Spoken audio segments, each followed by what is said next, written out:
goes on when the bathroom is occupied. Now techs keep working until the light goes out. Then they know for sure the room is empty. And when they're busy there, they're also catching up on the news. Not bad news, but news they need for the job. I post these where they can't be missed. Too often, the search for the right product burns valuable time. This inexpensive detailer's cart organizes supplies. Now techs lay their hands on what they need without delay. We got these time savers from Rapid Recon, the reconditioning software company that's always defining better reconditioning solutions for dealerships like yours. When the goal is to get cars through recon in 72 hours or less, every step, every minute, every better decision made helps towards that goal. For more recon efficiency ideas like these, talk to the recon experts at rapidrecon.com.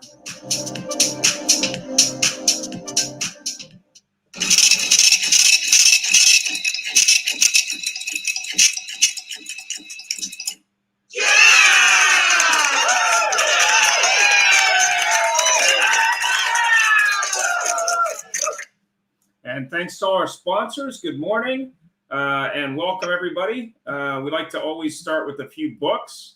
And obviously, we're promoting Tim Hayden as one of our guests on this morning. Thanks for that recommendation. Jeff, maybe you can talk about It's Your Ship, since it's one of your recommendations. Yeah, thank you. Good morning, everybody. And this book is pretty phenomenal because you think we're in the car business, et cetera, and we talk about taking care of customers, all these things on the show.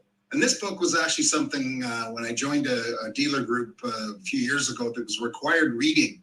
And when you think about in the car business, required reading is not exactly popular. But the owner of the group said, you read this before you start. I'm going to ask you a couple of questions to make sure. And it's brilliant. It's about a gentleman who became a captain of a ship, first time captaining. And it was the worst ship in the Navy. It was a destroyer that underperformed. It wasn't the newest one, et cetera. And by him taking over the helm, he turned it into the best ship in the Navy, and he never ordered one person to do something his way once other than standard orders. And it's a brilliant book. It's an easy read, and it's a great thing, not just to learn how to handle staff, it's how to handle people. Yeah, and how to deal with difficult customers. That was one of my choices. And Tim, maybe you could talk a little bit about what people could expect in your book. Sure. The Mobile Commerce Revolution is a bit of an artifact. It was published in 2014. My co-author, Tom Webster, and I, we set out really to frame, back then, it was a big deal that smartphone usership was up to about 80%. It was not quite where it is today. But really understanding that technology is going to change, but human nature will not, only human behavior will. And I thought that would be interesting as we're talking about how customers have changed over the last 1, 3, 5, 10 years. Where does it go from now? Fantastic. Thanks for that recommendation. It's available on Amazon, I'm assuming, and elsewhere. It is. Yep. Amazon and elsewhere is correct. Fantastic. So, Jeff, start with our disclaimer. Yes, well, as always, we love to discuss our disclaimer. Not that we love to, but just a little bit of covering of our behinds. And it's just the fact that the views and opinions shared here today are those of our guests and not necessarily of the AutoHub Show, Ian Nethercott or Jeff Polo. And of course, you can go online and read all the little fine print, which isn't that fine. Thanks, Jeff. So the show today was about how to handle today's difficult customers. And I don't know if anyone's been at an airport washroom lately, but some of them have these buttons that you push on your experience in the airport washroom, which I thought was really humorous, but they kind of have these same icons. Anyway, let's get into it, Mr. Jeff. Just moving this over. I actually have to say, though, while we're moving that over, I've noticed the airport washrooms are cleaner now that they have those buttons in there. It's quite interesting. Oh. And when you consider they don't have staff to clean them, it's even more impressive. So welcome to our guests today. We have 3 people slated to be on our guest panel, which we're excited about. And all of them are former AutoHub Show guests and a couple, veterans and everything else. So first of all, we're going to start with the person who hasn't been on recently, which is Sarah Vantine, who's the Vice President of Sales at Quantum 5. And I'm only assuming you're from Charlotte, North Carolina. Sarah, if you could say hi and tell us a bit about yourself and your business. Good morning, everyone. Hi, I'm Sarah Vantine, and I am in Charlotte, North Carolina. If you can't tell from the accent, I'm pretty far in the South and have lived here my whole life. But I'm excited to be on today. I am the Vice President of Sales for Quantum 5, and we do learning and technology development for dealerships. Terrific. Well, thank you so much. And we know you know your stuff on this stuff, so we're looking forward to getting your viewpoint. Secondly, is the aforementioned Tim Hayden, the author of one of our books. He's the CEO of Brain Trust. And it seems that our show today is actually everybody from the South or near South, and he's from Austin, Texas. So Tim, say hi, tell us a bit about yourself, other than your book. All right. Well, as you've already said, I'm the CEO of Brain Trust. I'm Tim Hayden. I am in Austin, Texas. At Brain Trust, we go about helping all kinds of businesses in different industries really build a single source of truth. And we do that through data. Car dealers are one of our favorite verticals to work in because they have data all over the place. And really, they're the ones in some of the most need right now of being able to understand what's going on with their customers. Again, probably one of the reasons I'm here for this show today. Superb. Thank you so much. And again, we're looking forward to hearing your viewpoint. And last but certainly not least is Don Graff from Bonita Springs, Florida. I have to say that every time. Don, thanks for being here again. Please say hi. Don. You're muted, Don. Don, you're muted. There you go. Go ahead, Don. My dog was barking at an English setter I show him, and we're at No worries.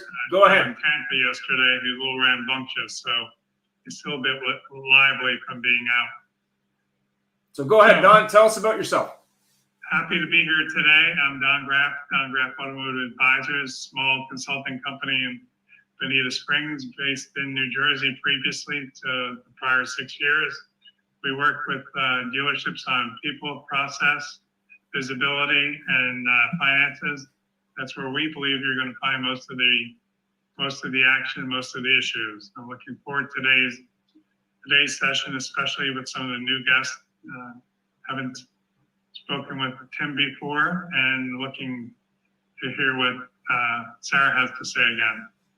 Terrific. Thank you. And, in our days, now with our podcast days, our live audiences have always, are certainly going away, but I do have to recognize the people that have tuned in to listen in live today, and that way they get to pick up on all the jokes. So thank you all. And Chris, nice to see you after your last week's visit. So thanks for being here again. And Ian, let's take it away. And hi, Bruce, now that you're back on. And welcome, Tom, Patrick, and Dave. So the big question, or what I think is a big question, is how are today's customers different from those 5, 10, or even a year ago, in your opinion? So let's start with Sarah.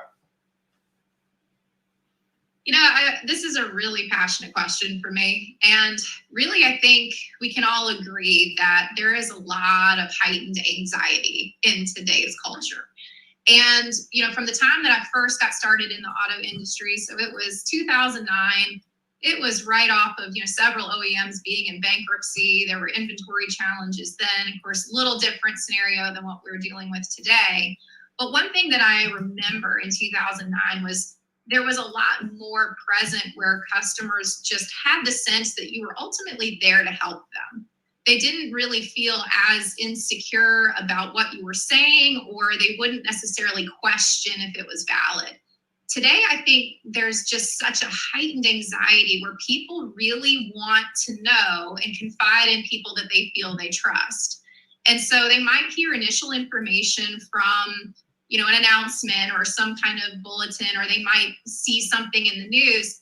But what I've found more is that customers really do want to pick up the phone and have that conversation, or see somebody in person and ask those questions with somebody that they trust. I think that has been the biggest difference that I see between the last decade and how our customers have really adapted to some of the situations that have gone on today. Thanks for that. Tim, what do you think? Oh, I'd say it's it's something that I've heard a couple of folks already say. It's the anxiety. I mean, just look at the past 3 or 4 years. You look at the past decade, really, but really look at the past 3 or 4 years. We have the obvious problem with supply chain and inventory that's being met with the fact that folks have had their behavior totally maligned, warped, and reshaped over the last 3 years because of a pandemic. And right now, because of a lingering pandemic, and what's going on with fuel prices, right? So I think people are looking for answers. They're looking for that person that they can trust. And car dealers, for the most part, are limited to transactional training, transactional ways of operating. And that's not what customers are looking for right now. They're looking for someone that they can trust and they can find the honest to God's truth about what's going on in the marketplace and what they need to do. Valid points there. Dylan, what do you think?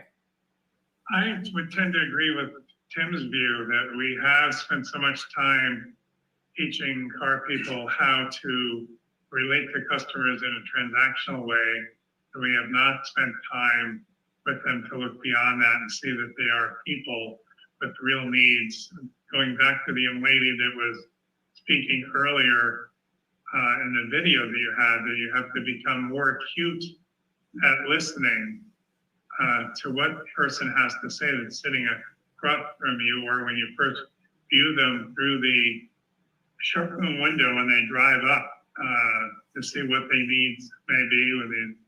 You evaluate the car they drive up in, how many children pile out of the car, what kind of clothing they're wearing, if they have ball mitts with them or lacrosse equipment or whatever it might be. You have to pick up on all those cues and see if you can speak to those things so they can have something that you can speak to them about that's not just about the cars or what their economic needs might be.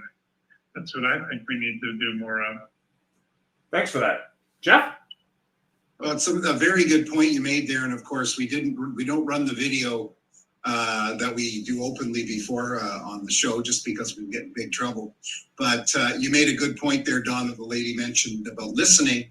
And the thing that I got a good laugh out of is she's talking about listening and talking to people. And as you're listening to somebody, you suddenly think about that time that you met Hugh Jackman and you want to tell your customer about Hugh Jackman.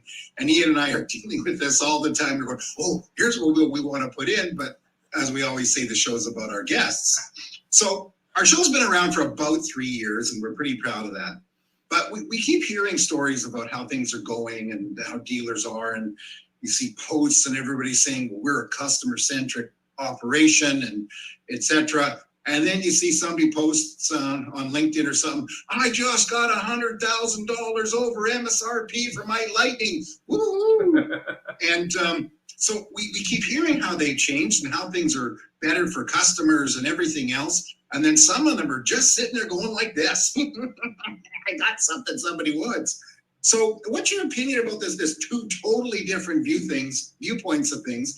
And what do you predict is going to happen in the case of with customers once the pipeline opens up? And I'm actually going to go back to Dawn on this one. I'm not sure the pipeline is going to open up anytime soon, but coincidentally, I was up in New Jersey last week visiting independent dealers, and one dealer was taking 60 cars to the auction, and it was out of MMR by an average of $5,000. In other words, he was $5,000 above what he should be in those cars on wholesale times 60. Wow. He sold 15 of those cars that day. Wow. Needless to say, still scrambling the rest of the week to find homes for the rest of those cars. And talking to him later that the next day, his competitors are in a similar situation. So throughout our industry, whether it's new car dealers or used car dealers, they're faced with either not enough inventory or too much inventory, and they need to, how would you say, measure it out, like they have a measuring cup. They have to find ways and means to liquidate the overstock that they have and put that into new stock so they can certify the customers they have now before they're going to satisfy the customers they're going to have in the future. They're not going to be in business. It's also listening to a podcast by, and I'm trying to remember his name, who runs he works for cars.com now. He has the largest used car company. And he was talking about dealers riveting their cars into the lot because they own them for so much over what they should own them for now. Oh, Holland's Head is his name. And that's, be very aware of where you are in your inventory. You're not going to be serving anybody. And I was going to visit this dealer talking to him about fixing his issues in his BDC, where he wound up talking about a total marketing project. I'm talking to him about a 4-week or 4-month examination of what's going on. He uses VIN solutions. He has 14 employees. He's well organized. And we wound up talking about probably $100,000 project with redoing his marketing using AI. Much more sophisticated operation than I was initially prepared to talk to him about, with the proofs and clients talk to him about what we've been able to do over the last 4 or 5 years in his marketplace. Fortunately, I have a large dealer in his area called Cherry Hill Motors that has Mercedes and Rover and other dealers of that level, and he's a highline guy, so he's going to measure he'll be able to relate what I've done with that dealer over the last 5 years to what he's trying to achieve. It'll be on a smaller scale, of course, but he'll see the vision and what we're able to do. So it's interesting what you have to be able to pivot when you go to see someone. And all these clients or people that you may be speaking to in the next few months are having these things in the back of the mind. It was really an awakening experience. I went up there for a day and a half, saw 3 people. They all had different needs than what I was expecting to talk to them about and was prepared to talk to them about. Perfect. Good. Very good point. It's interesting. I don't mean to take up so much time there, but That's okay. That's okay. You're going to take it away later. I've got an imaginary stopwatch here. No, that's what we're here for. But it's interesting you brought up this division. We're here to talk about customers, all customers. We got difficult on the backdrop, etc. But we asked about the division, and here's the division. And Sarah, I'll ask you this. So our division is somebody says, "Wow, I happen to have inventory now." I'm not sure how many. There are dealers that have them. They usually seem to be still my experience, but they're going, you can get $1 bazillion at the auction and move all these cars now because, what's going to happen if they're high? Or do we take care of the customer? And so, Sarah, I'm going to hit you with that derivation from the question. Well, I'm happy to answer this one. So here's my take on this, really. And this is something that as a dealership, you really need to keep this in mind because you got to play the long game, right? If you intend to be in business for your customers, then you can't wade between 2 worlds. And the reality is right now, there's a lot of dealerships that know, okay, we really need to focus on customer experience. We want to talk to our customer about how much we value them. And yet they still push these paid plans. They still push this very transactional, standoffish approach. And what winds up happening is you have a customer that's getting 2 different messages. They're getting this marketing message that's, we're very focused about you. We're very focused about our community. We're very focused about these things. And in actuality, when the customer does engage with your business, they're receiving a different experience. I think it's no secret that customers embrace a transactional model when it's upfront that it's a transactional model. We don't have any problem going to Amazon and buying something with our cart. We don't have any problem doing things when we understand the terms and what we're getting into.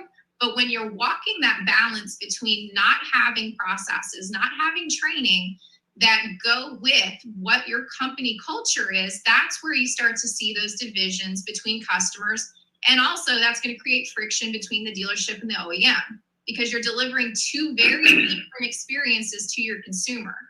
And so for me, I think the biggest challenge right now that we have to take inventory of is we as dealers have to define what our organization is going to do and adopt that model. Are we looking for this customer to service their car with us consistently? Do we want to service all the cars in their family? And if so, then we need to evaluate how we structure the sales transaction and how we pay our people on the front side and on the back. That's really my take on it. I think we just have to have these really tough conversations and meet the expectations where they are. Well, thank you very much. That's a terrific point, because it's what is that book, The Devil in the Deep Blue Sea or something like that? We have to deal with that. Tim, what's your opinion? I mean, my opinion is that things are changing fast now, and they're only going to change faster. So to Sarah's point, I mean, if you're not building empathy right at first touch with a customer, if you're not laying it all out on how it's going to work and what they should expect, then you're behind in the whole process. It's going to be a negative experience at the end, no matter what you do from that point on.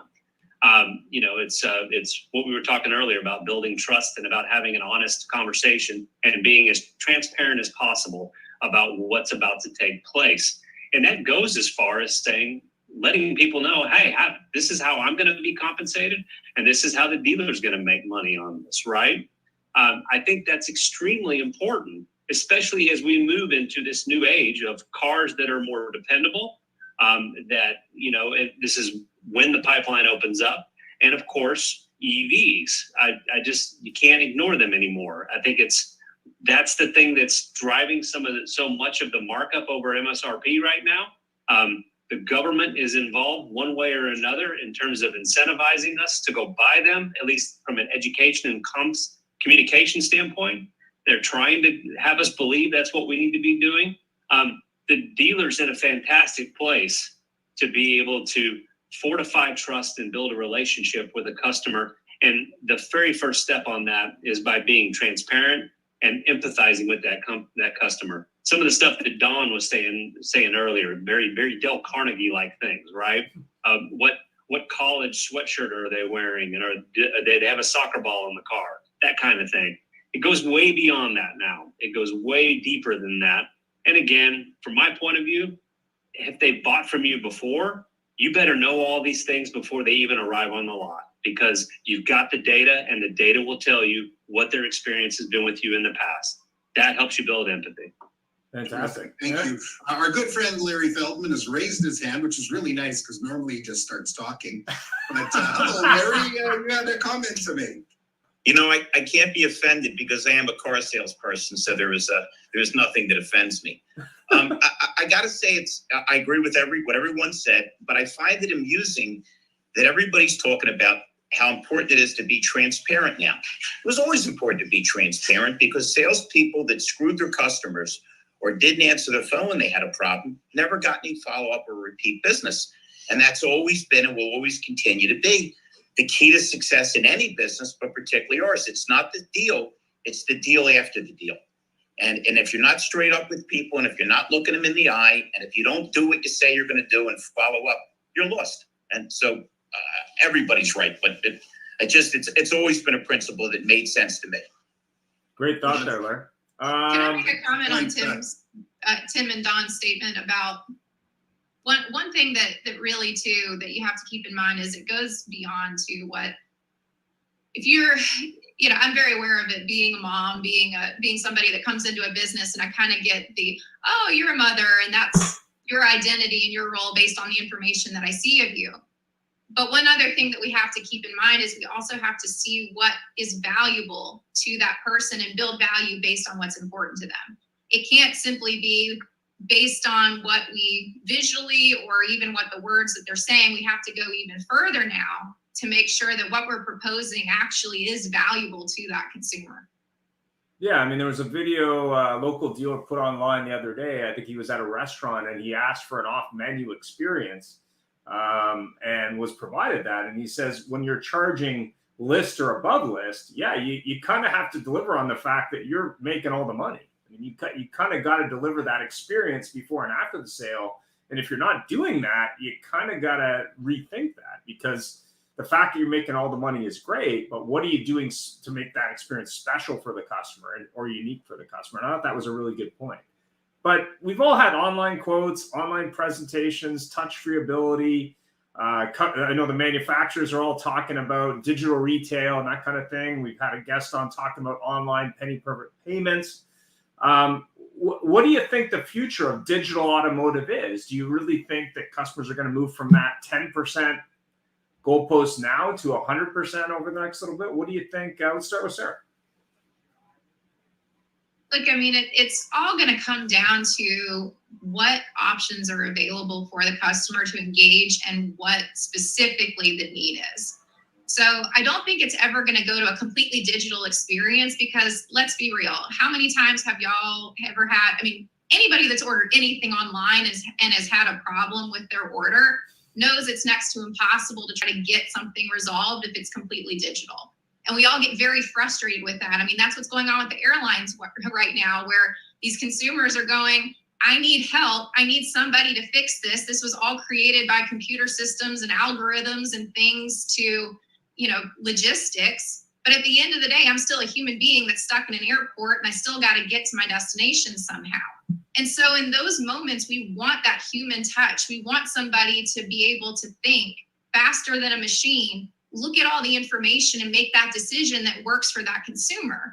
And so I never think it's going to be a completely digital experience, but something like going on DoorDash and ordering a hamburger. Yeah, absolutely. I mean, I still see that there's points in our culture and points in our interaction where we want that touch free, where we want to just be able to go on our phone, complete an order and do it. But at the end of the day, we still have to rely on human beings to deliver those services, to be the one to check behind the computer to make sure that everything went off without a hitch. And then if something does go wrong, a human being has to be the one to fix it. Yeah, I mean, I had an interesting experience last week with LinkedIn where they've got some new algorithm, and you can't actually talk to a person. So they've got chat, which isn't that useful, and eventually got it fixed. But then I sent, messages to their entire senior management team. And I said, you guys probably should fix this at scale before it becomes an epic problem for you, because you can't actually talk to a physical person, which I thought was hilarious. But I think, Chris, you had a comment or a thought or a question? You're muted. Oh, there you go. No, I was clapping for Sarah. She's on point. Look, I don't know that we have difficult customers. I think we have information overload for customers. I think the customers have a heightened awareness of what's going on, and they are looking for somebody to trust. What I think is happening is the sales teams are skipping steps because we're all living in a virtual world. I think salespeople just expect customers to know. They think it's just going to be a layup, and I don't think that's proper. I think they're creating shortcuts. I love what you said again, Sarah, too, around the skin in the game pay plan, tying it in. Absolutely. And setting those expectations with customers is absolutely key on the front side. If you can set the expectations, the customers will go along. Customer knows one thing, and it's exactly what we tell them. That's the truth. They don't do it every day. We do. That is 100% something they have to think about. And if you can place yourself into a customer's position, then you got them. And also, what are you looking for from the customer? Are you looking to just sell them a vehicle and goodbye? Or are you looking to service and the whole fleet, the whole family forever? You have to make that choice as an operation. You have to be deliberate to do that. So I'll yield back. Thanks very much. Tim? Well, I think everybody's on point. I mean, it's a mess out there right now. It's a mess, and it's what I said earlier, right? Things are changing very, very fast. There is information overload. There is anxiety. There's all these things. And, the promise of technology, if the question was, what does this digital customer look like going forward? The promise of technology has always been that it would make things easier, right? It would take mundane processes and automate them. It would take something with 5 steps and turn it into 2 steps. That is the possibility, and it is the order of the day for everybody right now as they try to digitize business. But to Sarah's point, it is the human touch that has to be there. It is that access to a human that has to be there. Two different things, right?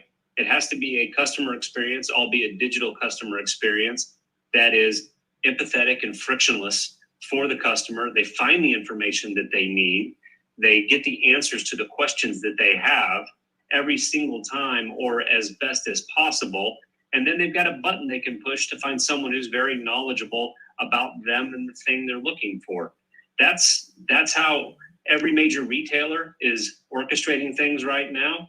And car dealers have to do the same thing. It all comes down to having that understanding of the customer and being able to make sure that your team is trained up and armed with the same kind of information we're talking about giving to customers. Yeah, I mean, it's we had a guest on, I guess over a year ago, Marco. He happened at the time, he was working at an Audi store, but he was selling 40 cars a month using his cell phone. I mean, obviously his data bill was heavy, but he was basically carrying the ball from start to finish remotely. And the reason he is that's what the customer wanted. So I don't know if that's going to be the way it goes forward, but realistically, he's going to differentiate himself from everybody else. I think he's now working for Mercedes, but at the end of the day, it's about experience front to back. And what was funny about my experience was even the people on the other side who I was chatting with were like, well, we can't help you. It's like, well, you're the only option, man. It's just kind of funny. Don, what do you think? Oh, sorry. Go ahead. No, go ahead. Well, and Ian, to your point, technology really just facilitates options. That's what it should be utilized as. However you want to engage, give people avenues of choice, and that's going to be a better customer experience overall. Oh, 100%. I mean, finding a phone number on a website today is like, it's like a scavenger hunt. Go ahead, Don. Let's go to when I just completed just did my mystery shops, 35 mystery shops that I published. And we found just what Tim was talking about, there are holes in the process. 66% of the agents didn't even give the customer a choice on when they would come in for an appointment. So, but this leads me, or led me to believe, and when I talk to dealers, it's true. The dealers don't know what's going on in showrooms because the managers aren't telling them that the processes are broken because the profits are so high and everybody's making a payday. So why would you tell your boss that things aren't as good as they think they are? So now that the dice are tumbling, the dealers are seeing that there are holes in the process. So consultants like us are going to have a little bit better opportunity to get some time with the dealer and be able to put the processes back together the way they should be operating for the customer, that the customer gets the experience they deserve from start to finish. 100%. Jeff? Well, it's a very interesting comment we're all making here is that we all talk, it's about the customer. And we're talking about the long game and everything else. I love the football analogies. And but it's interesting because, as Don said, well, let's run these things to auction. As I opened before we went live about the person celebrating their $100,000 markup on a Lightning pickup, and then realizing that in 3 years, when that Lightning is now going to go for a discount with rebates, what's that person going to do when the new Lightning's faster, nicer, tows things? That's been a comment, by the way. But anyways, moving along, speaking about posts, yesterday I saw one a post online on LinkedIn about dealers taking advantage of lack of supply by extreme markups. And then there was all the comments, and everybody loves to comment about things. And one person defended this because everybody else said you shouldn't do that because let's take care of the customer, and which is the general theme. But somebody said, hey, for years they've gone to these websites, carscost.com, how to beat the dealer, the book, beat them up. This is just payback. And I think I know what we're going to say here, but is there some validity in saying, they got me and they've got me for 20 years. Now I can get them. Is there validity or literally, I know my opinion, but I'm the host, so I don't get to share it.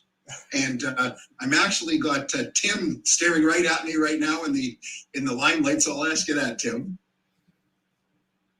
Well, I mean, it goes back to something I think Chris said earlier, right? Are you looking just to get the commission on the deal on the one piece of metal moved, or are you going to dig deeper and are you going to go the long game in terms of building a relationship with that family to outfit everyone in the family with a new car every 3 years or whatever it might be, right? And better yet, are we going to get the service on those vehicles, right? Are we going to get the fixed ops revenue? We've talked about that on past shows. Maybe do we have a correlation between the sales floor and what happens in parts and service, right? Because if you do that, then everyone understands what that total lifetime value of the customer is and what the opportunity is in moving the vehicle in the first place. So I just think at the end of the day, what you're seeing, the post you started off with, the post you first shared with us there, that's a shame because that gets us right back to that transactional view. People are just looking to get rich quick, and they're not understanding that, especially on that F-150 Lightning, it doesn't have oil to change. It doesn't have belts that are going to go out or spark plugs that are going to go out, right? At best, you're going to get a new tire job out of it. At best, you're going to get a brake job out of it. It's looking right now, and maybe that was in their thoughts, right? Maybe they saw that the fixed ops revenue wouldn't be there 6 years, 4 years, 3 years down the road like it has with other F-150s. But my point being is looking at the long game and looking at the holistic opportunity in that customer relationship. What can it do for the dealer? What can it do for you? And probably some rearranging of where people sit in the dealership in terms of how revenue is shared or how compensation is modeled with that total lifetime value of a customer. Well, it's a very good point you made, because I was actually going to comment on that F-150 is not coming back for a while. And Nope. Then again, they're getting used to that. I'm going to get in trouble with my Ford friends here, but they're getting used to those F-150s coming back for warranty work. So, the Lightning, they probably won't. But Sarah, I'm going to go to you. You have a fixed ops background, and so what do you think of this when you've now got these electric vehicles? So somebody sits there and says, it won't be a Lightning. I actually saw the most money paid over MSRP was for a Hummer like 2 weeks ago. It was $175,000 over MSRP for a $100,000 truck. But what do you think about that? I mean, there's got to be a school of thought that says, I'm not seeing this person for $2,000 a year in maintenance or warranty. If they keep it 10 years, maybe they'll get batteries somewhere. But can this be legitimately argued? I mean, profit in any business is an expectation. You got to keep the lights on, right? However, really, you have to also take into perspective the perception of what's going to happen down the line. And let's be real, all these electric cars do have tires, they have brakes, they have other wearable parts that we can really focus on building that relationship with. You have to have that expectation. And again, it boils down to really building value and building the communication channel for the customer. You can set the stage with everything that happens in the purchase process for what's going to happen in the fixed ops side. If you have a very siloed sales and service department where sales is just selling these cars over sticker and the sales department's getting super pumped up about how much gross they made on the front end, but you are completely neglecting discussing anything about your fixed ops department, you don't have any insight or any conversations with your customers about the fixed ops expectations for these vehicles, at some point that customer is going to have to buy tires. That's just a reality. And especially on the Lightning and a Hummer, I mean, some of these tires and lifts that they're putting on these vehicles, yeah, you're going to need tires sooner rather than later. Let's be real. So you need to have that mentality in your business in how the customer is going to perceive that down the line. And I think there's a missed opportunity if somebody is looking at this purely from the variable ops side and just looking to make hand over fist on that initial transaction. Look, I mean, maybe they're selling these vehicles to somebody that's not in their market, that doesn't have any type of, loyalty or retention element to it. And maybe that drives some of that conversation. But again, maybe that's something that as a business you need to evaluate. Do we really want to sell that car to somebody that's not in our market, that's not local? What are those strategies and conversations? You really have to bring all the departments together to really define what your business needs to be. Well, I am working on a startup right now for the service parts of electric vehicles, which is brushflush.com. And sorry, I had to get that out. Larry's not making jokes today, so I figured I had to add one. Don, what do you think about this? I don't know, you just maybe lose my thought there. Devil that's there. Can you repeat the question, please? Well, we got a way off here. Somebody gets a commodity and they have a lightning or whatever it may be, and the order cancels for whatever reason. And now they got an opportunity to get $1 gazillion for this vehicle, this super unicorn. And do they take it and celebrate it, or do they look at the long game and say, is this the right thing to do? What's my reputation? What's my business future? Well, what happens is how these people try and get these cars financed, and they want to put $20,000 down, and they have a $200,000 note. That's the first problem. It's probably not ending up in your market. I think it's going on a boat somewhere with somebody that's not financing. That's probably what's happening. Or the same thing with these G63, the Mercedes dealers. For a while they're selling 50, 60,000 over. They're all shipping. I'm talking to the people, my used car guys. They have lots of shipping cars. High-end Lexus with 80, 90,000 miles on them, or BMW 7 Series SUVs. They all are going overseas.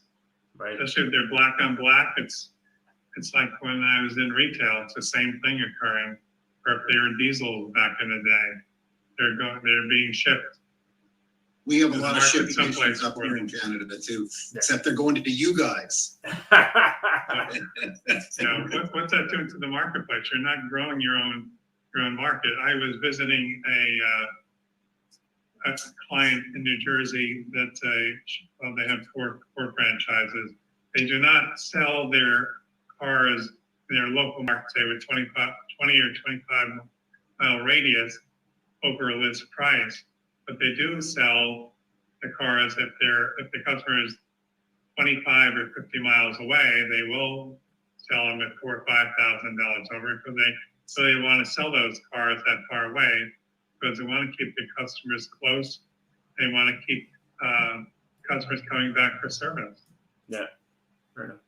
So obviously there's lots of talk about OEMs and agency models and all that stuff, both from Ford and others. Do you think that's good for customers? Let's start with... I definitely don't think that's good for customers. That people all over the place that are really upset about that. The Volkswagen model right now is they ask the customer where they want to purchase the car. They push the car to that dealer. That seems to be working okay. The Ford model, I'm not quite so sure how that's worked.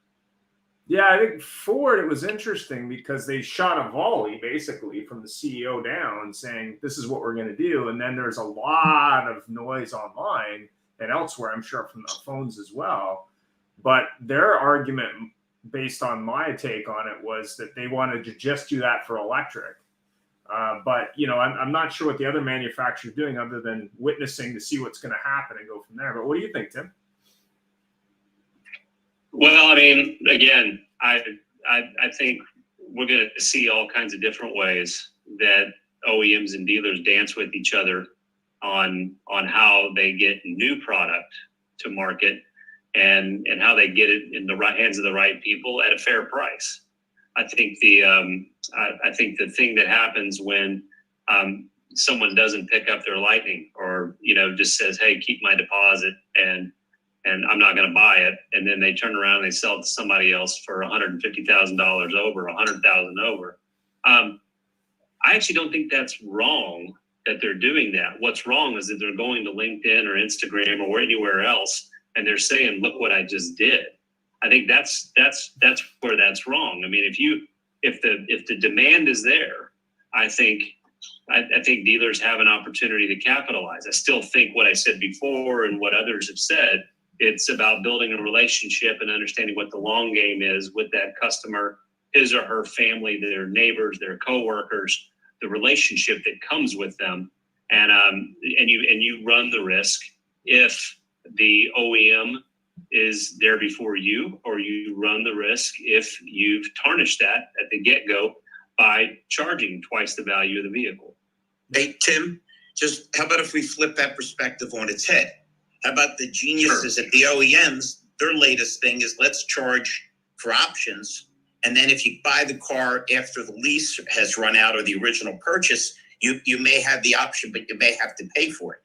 So it's not like the OEM has always had the dealer's interest in part. My rep had one simple answer to everything: take more cars. I can't sell the cars I have. Just take more. It'll be just fine. So it's not like they're always of the best mind as to what people want. And they're certainly not any more connected than we are, because we're the ones in the trenches doing business, whether you're a vendor or a dealer. Right. You know, it's all perspective. I got into the business. Hold on. I got into the business, and it was really funny. I'm not that old, but I'm just old enough to remember older guys coming in and saying, I would never buy a Japanese car. Either they had been in World War II or their father. Never. It ain't never happening. Things happen. And as far as this thing with the perspective of, well, they're going to be way upside down, I made my career in Trent, New Jersey.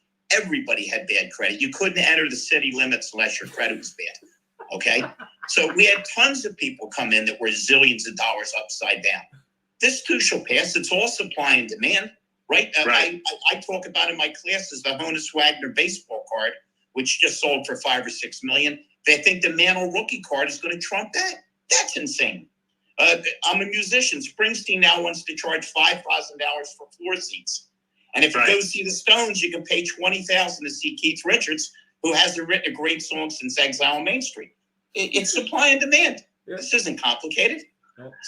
So what happens when I let Jeff and Ian start without me? It gets way off track. Yeah. Well, the question is this: how many Echo Sports does the dealer have to buy to get a Lightning? Yeah. About 2,000, and they got them, unfortunately. Sarah, what do you think? Well, the direct-to-consumer model, I think there's some cautionary tales out there, right? I mean, we've seen that some of these direct-to-consumer sales entities in the used car side have gotten their sales licenses completely revoked in certain states because of what happens after the transaction. And really, at the end of the day, the OEM has always expected the dealer to be the one to own consumer problems. If there's a problem with warranty, it has to start with the dealership doing the diagnostics, submitting their findings to the OEM, and then escalating from there. Same thing on the sales side. If there's a problem with the transaction, if there's an issue with financing, that has always typically fallen on the dealership to be the one to intervene on behalf of the customer and sort it all out. And what we've seen time and time again with some of these direct-to-consumer models in the used car side is that once that transaction happens, there isn't a lot of accountability in those business models that really help the consumer navigate the challenges that can come up. And so one of the things that I think we really have to weigh, and as dealer bodies and businesses that work directly with dealerships, we have to continue to advocate that to the OEM. We know for a fact that there's been instances in history for how these OEMs have operated where they don't take ownership of the consumer situation. If something comes up, it always falls back on the dealership. And so the discussion that we really need to have is dealerships are that representative to their communities. They are the face of Toyota. They are the face of Ford. They are the face of Honda. That's how consumers recognize those brands, is by the dealership and their relation to how they treat their local communities. Without that present, it doesn't really mean anything to a consumer if they have no means to be able to fix issues that come up. Sarah, how about if they order the wrong car? How about if something comes in with an option they don't like? I think everybody in this program will agree that a lot of customers come in and they are incredibly confused. They've been to so many dealerships or looked up so many things that they're swearing a package is available that isn't, or they have the Nissan B package confused with the Toyota B package. So again, pushing us out as the middleman, it may seem like a great idea if you're smoking weed in a boardroom, but in practical application, our role is to buy these cars from them, sell them to customers, service the customers, and keep the thing rolling. I mean, you talk about being short-sighted with overcharging for a car. For the OEMs that think, yeah, we don't need the dealers. That's crazy short-sighted. And since it's the time, Jeff, any final thoughts? Well, I think there's some great discussion here, and as always, the direction of the show goes to all sorts of neat points. I thank everybody for being here. We very much enjoy having you, and the viewpoints are tremendous, and it's nice to hear all these things. And we've got some great concerns here, because I really do believe strongly that the next 2 years we're going to have a judgment day in the car industry, and all of a sudden, where Dawn doesn't agree with me that we'll be out of this thing in 2 years. I got a terrible feeling. And again, my other investment is the new chip plant in Colorado. And I am taking investors right now, and we're going to be up and running in about 3 months, producing chips everywhere. It's only $300,000. I'll send a link. No, just kidding. But I want 2 shares. This could actually come out. That's 2 shares. Yeah. Interesting. I really do believe something's going to break here very soon. And I don't mean in a month or two, but all of a sudden that judgment day. Oh, I think we're going to be moving out of it. I don't think we're going to be totally out of it. Oh, no. We're going to self-create to stay into it. But I'm just saying the dealers, we're always at the end of the stick. We're always the one that get the heat. We're always the one that suffer everything that everybody else does. And we just do have to be careful we don't shoot ourselves in the foot. But nevertheless, that's my 2 seconds of saying things. Thank you all. I appreciate you being here. I'm going to leave it to Ian to close the show, and to have a great week. Thanks very much. Great show. And remember, it's all about customers. Without customers, there is no business. Have a great day.